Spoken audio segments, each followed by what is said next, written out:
तो मेरे भाई बहनों, रमज़ान का मुबारक महीना है।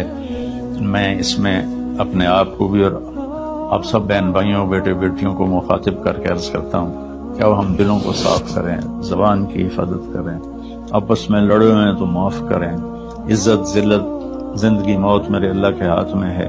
अल्लाह हमें अपने और अपने हबीब की पाकीज़ा जिंदगी पर चलने की तौफीक नसीब फरमाए।